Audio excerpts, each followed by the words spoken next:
నమస్తే welcome to our channel నేను Mishal liquor scam సంబంధించి కొత్త పేర్లు అయితే వెలుగులోకి వస్తాయి మరి ముఖ్యంగా చూసుకుంటే ఇక 5 పేర్లు అయితే వెలుగులోకి రాబోతున్నాయి ఐదుగురు ఎవరో తెలుసుకోబోతున్న స్టూడియోలో ఉన్నారు పొలిటికల్ అనలిస్ట్ శ్రీలీల గారు ఉన్నారు వారిని అడిగే విషయాలను తెలుసుకునే ప్రయత్నం చేద్దాం నమస్కారం మేడం నమస్తే అమ్మా మేడం లిక్కర్ స్కామ్ సంబంధించి ఇప్పటికే 5 జిల్లాలు ఇప్పుడు రాయలసీమ కానీ ఉత్తరాంధ్ర కానీ గోదావరి జిల్లా నుంచి కానీ 5 పేర్లు అయితే వెలుగులోకి రాబోతున్నాయి ఇక లిక్కర్ స్కామ్ సంబంధించి మీరు ఏం చెప్తారు ఇక్కడ లిక్కర్ స్కామ్ అనగానే ఆల్రెడీ మొన్న అసలు ఎంతమంది అరెస్ట్ అయ్యారు అంటే 12 మంది అరెస్ట్ అయ్యారు మిథున్ రెడ్డితో కలిపి మరి దాదాపుగా అది A42 వరకు పేర్లు అయితే నమోదైనవి మరి ఇప్పుడు డిఫాల్ట్ ఎవరైతే బయటకు వచ్చారో 4-5 వ్యక్తులు గోవిందప్ప బాలాజీ కానీ లేకపోతే కృష్ణమోహన్ రెడ్డి ధనంజయ రెడ్డి మిథున్ రెడ్డిని 11వ తారీఖున కోర్టే లొంగిపోమంది మరి వాళ్ళు వస్తే వీళ్ళేమో హీరోలు అని చెప్పి చెప్పుకుంటున్నారు మరి లోపల ఉన్న వాళ్ళు జీరోలో మరి వెళ్ళబోయే మరి జగన్మోహన్ రెడ్డి వీళ్ళనో మరి ఏదో అంబటి రాంబాబు మాటలకు అర్థం ఉండదు ఆయన మాట్లాడుతూ ఉంటాడు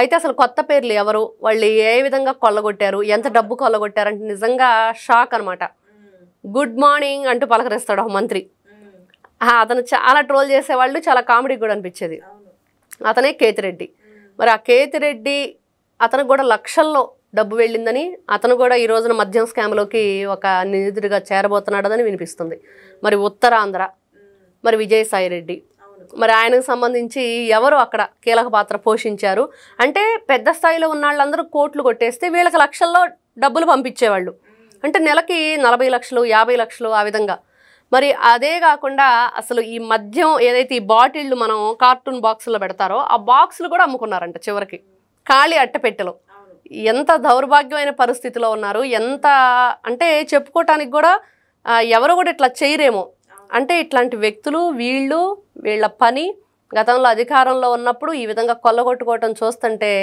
నిజంగా ప్రతి ఒక్కరు కూడా విస్తుపోయే నిజాలు అంటాం కదా అలాంటి నిజాలు ఈ రోజున వీళ్ళ గురించి బయటకు వస్తున్నాయి అంటే వీళ్ళు ఇలాంటి పనులు చేసి జైలుకి వెళ్ళి ఈ రోజున బయటకు వస్తే నిన్న హంగామా మిగతా వాళ్ళని కూడా వదిలిపెట్టిందన్న పరిస్థితి కోర్టు దగ్గర మరి దాని మీద మళ్ళీ ముప్పాళ్ళ సుబ్బారావు గారు పిటిషన్ దాఖలు చేశారు అదేవిధంగా మిగతా వాళ్ళు కూడా ఎవరైతే ఉన్నారో వాళ్ళు బయటకు రాకుండా ఉండాలి ఇప్పుడు ఎవరైతే వచ్చారో వాళ్ళు కూడా లోపలికి వెళ్తారు నీకు క్వాష్ పిటిషన్ వేసి అదేమన్నా కొట్టేస్తే ఓకే వీళ్ళు వీర్లు ధీర్లు సూర్లు అసలు ఏ నిందులు మోసారు కానీ వీళ్ళు నిజంగా నిందితులు కారు అని చెప్పుకోవచ్చు కానీ అది కాదు కదా అక్కడ జరిగింది వాళ్ళ పాస్పోర్ట్లు ఉన్నాయి వాళ్ళు సిటీలు దాటి వెళ్ళకూడదని చెప్పేసి కొన్ని రూల్స్ పెట్టారు వాళ్ళ కంట్రోల్లోనే ఉన్నారు బయటకైతే వచ్చారు కానీ మళ్ళీ వెళ్ళబోతున్నారు కూడా అందరూ కూడా పిటిషన్లు అయిపోతున్నారు వీళ్ళు లోపలికి వెళ్తారు అంత ఆషామాషి అయిన విషయం కాదు ఈ రోజున ఈ కొత్త పేర్లు ఎవరైతే వచ్చినాయో వాళ్ళకి నోటీసులు కూడా ఇవ్వబోతున్నారు త్వరలో నోటీసులు ఇచ్చి వాళ్ళని ఇంకా అదుపులోకి తీసుకోబోతున్నారు ఇంకా అదుపులోకి తీసుకున్న తర్వాత వీళ్ళు ఏం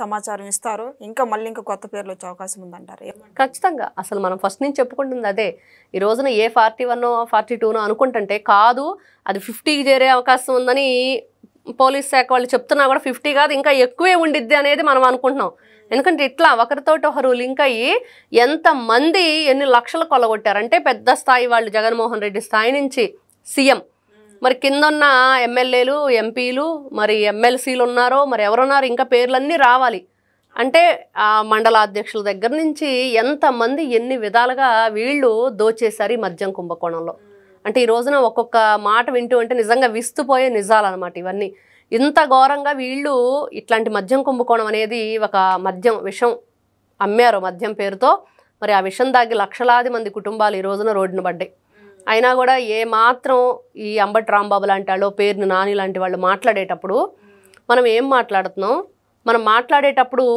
ఓకే నీ పార్టీ నువ్వు వెనకేసుకొని వస్తున్నావో పార్టీ నిలబెట్టుకోవటానికో ఆ పార్టీ జెండా కట్టేవాడిని వెతుక్కోవటం తరుణంలో నువ్వు మాట్లాడుతున్నావో పక్కన పెడితే గతంలో ప్రజాప్రతినిధులుగా ఉండి ప్రజల పట్ల మీకు వాళ్ళ ఒక గౌరవం కానివ్వు వాళ్ళ మీద ఒక నమ్మకం కానివ్వు వాళ్ళ మీద ఒక ప్రేమ కానివ్వండి ప్రజలకి మనకి ఎలాంటి అనుబంధం ఉందనేది మర్చిపోయి వాళ్ళని ఇష్టానుసారంగా మద్యం అమ్మేసి డబ్బులే మాకు ప్రాధాన్యం అన్న రీతిని వీళ్ళది కొనసాగింది పరిపాలన మరి ఏమాత్రం వీళ్ళకి మినిమం కామన్ సెన్స్ అనేది లేకుండా మాకు ప్రతిపక్ష హోదా ఇస్తేనే మేము అసెంబ్లీకి వస్తామని వహరు అసలు ప్రతిపక్ష హోదా ఎందుకు ఇవ్వరని గౌరవ ముఖ్యమంత్రి నారా చంద్రబాబు నాయుడు గారు స్వయంగా చెప్పారు అసలు ఏమాత్రం సిగ్గుందా మీకు మానవత్వం అనేది ఉందా అసలు మీరు మనిషి పుట్టక పుట్టారా అని మరి నిజమే కదా, అసలు ఎవరివ్వాలి ప్రతిపక్ష హోదా? మీరు ప్రజాప్రతినిధులుగా పనికిరారని ప్రజలే పక్కన పడేశారు, 11కు పరిమితం చేసి. 18-19 సీట్లు వస్తే మీరు గతంలో 23 వచ్చినందుకు ఎంత అవహేళన చేశారు, ఎంత ఘోరాతి ఘోరంగా వీళ్ళు అవమానించారు.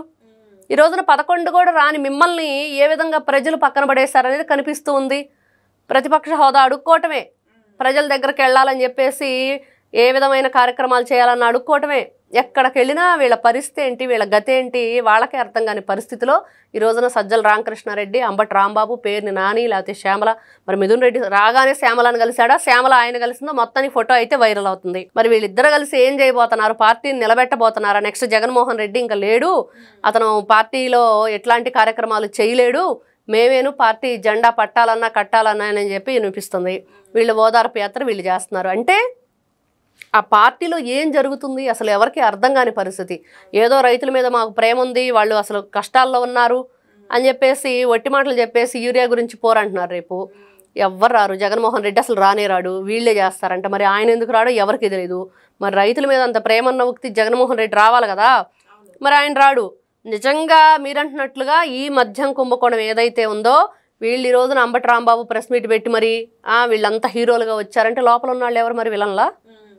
మరి అరెస్ట్ అవ్వబోయేది, త్వరలో అరెస్ట్ అవ్వబోతున్నాడు జగన్ రెడ్డి, అవినాష్ రెడ్డి, అంబటి రాంబాబు కూడా అరెస్ట్ అవుతాడు, రోజు అరెస్ట్ అయింది. మరి వీళ్ళందరూ విలన్లా, హీరోలు కాదు, వీళ్ళందరూ జీరోలా? మాటలకి ఏదో మాట్లాడేసాం అయిపోయింది అనుకుంటే కాదు, మనం మాట్లాడేటప్పుడు అది అర్థవంతమైందా కాదా. నాన్న పులి కథ అయిపోయింది వైఎస్ఆర్సీపీ పార్టీ వాళ్ళ పరిస్థితి. నాన్న పులి కథలు ఏమైంది, నిజంగా పులి వచ్చినప్పుడు కూడా ఎవరు రాని పరిస్థితి. ఆ విధంగా వీళ్ళు ఏదైనా రేపు నిజం చెప్పినా కూడా ప్రజలు నమ్మరు, ఎప్పుడు అబద్ధాల బ్రతికే అయిపోయింది, జోకర్ లాగా అయిపోయారు ప్రజల్లో. కాబట్టి ఈ మద్యం కుంభకోణంలో ఖచ్చితంగా ఈ రోజున ఎవరైతే మధ్యంతర బెయిల్ మీద బయటికి వెళ్ళారో వాళ్ళకి త్వరలోనే లోపలికి వస్తారు. కొత్త వ్యక్తులు ఎవరైతే చెప్పుకుంటున్నాం, ఉత్తరాది రాష్ట్రంలో కానీ, ఆంధ్రప్రదేశ్లో, రాయలసీమ కానీ, ఇటువైపు చూస్తే నెల్లూరు, ఈ 3 ప్రాంతాల్లో కూడా ఈ 5 పేర్లు ఎవరైతే వచ్చినాయో వాళ్ళు కూడా అతి త్వరలో వాళ్ళకి నోటీసులు ఇవ్వటం, విచారణకు రమ్మంటాం. మరి దాంట్లో ఇంకా కొంతమంది పేర్లు ఎవరై వస్తాయో కూడా ఇదొక హర్రర్ థ్రిల్లర్ మూవీగా ముందుకెళ్తుంది. వెబ్ సిరీస్, ఇప్పుడు కొత్తగా వెబ్ సిరీస్ వస్తున్నాయి కదా, ఒకప్పుడే టీవీ సీరియల్ ఉండేవి, ఆ తర్వాత ఓటీటీలో ఈ చిన్న చిన్న సినిమాలు వచ్చేవి. ఇప్పుడు చూస్తే ఇది ఒక వెబ్ సిరీ అనమాట. దీంట్లో నెక్స్ట్ ఎపిసోడ్లో ఏం జరుగుతుంది, ఈ కొత్త మొహం ఎవరైతే కొత్తగా ఒక నిందితుడు కనిపిస్తున్నాడు, ఆయన తర్వాత ఆయన ఎవరిని పరిచయం చేస్తాడు, మళ్ళీ ఇదిగో మాతో ఇలా మ్యూచువల్ ఫ్రెండ్స్ ఉన్నారు, మేమందరం కలిసి ఈ విధంగా కొల్లగొట్టాము, రాష్ట్రాన్ని సర్వనాశనం చేశామని చెప్పి చెప్తారు. ఖచ్చితంగా చేసిన తప్పుకి శిక్ష అనుభవించకైతే తప్పదు. ఎందుకంటే మద్యం కుంభకోణంలో వీళ్ళు చేసిన పాపాలకి, నేరాలకి, ఘోరాలకి ప్రజలు చెప్తున్నారు అసలు వీరు ఉరిశిక్ష కూడా చాలా తక్కువ. ఉరిశిక్ష కూడా తక్కువ అంటే ఇంకా వీళ్ళు ఎందుకు బ్రతికున్నావురా బాబు, ఎందుకు మా జన్మ మనిషిగా పుట్టి 10 మందికి మంచి చేయకుండా ఈ విధంగా అనిపించుకోవటానికే మేము బ్రతుకున్నాం అన్నట్లుగా వాళ్ళ జీవితాలు కొనసాగిస్తున్నారు. అయినా కూడా ఎక్కడా కూడా మరి ఆ నిస్సిగ్గుగా అసలు కనీసం ప్రజలు ఈ విధంగా మాకు ప్రతిపక్ష హోదా లేకుండా, లేకపోతే పులివెందుల్లో డిపాజిట్లు లేకుండా చేశారు, మరి ప్రజల్లో మేము చేసిన పనులకి విసిగి వేసారిపోయి ఉన్నారనేది మర్చిపోయి ఇలానే ప్రెస్ మీట్లు పెడతా ఉండేవాళ్ళు ఉంటారు. మిగతా వాళ్ళు మాత్రం జైలుకి వెళ్ళే వాళ్ళు ఎవరైతే ఈ తప్పుల్లో చేసి ఉన్నారో వాళ్ళందరూ జైలుకి వెళ్ళటం అయితే ఖాయం. సో ఇదని చూసారు కదా, లిక్కర్ స్కామ్ సంబంధించి తీగలాగితే డొంక అంతా కదులుతుంది అంటారు కదా, అలాగే లిక్కర్ స్కామ్కి అంతా కదులుతుంది. ఇక కొత్త పేర్లు కూడా వెలుగులోకి వచ్చే అవకాశం అయితే ఉంది. ఇక నెక్స్ట్ వాళ్ళ పరిణామాలు ఎలా ఉండబోతున్నాయి నెక్స్ట్ వీడియోలో అయితే తెలుసుకుందాం. Thank you madam. నమస్తే.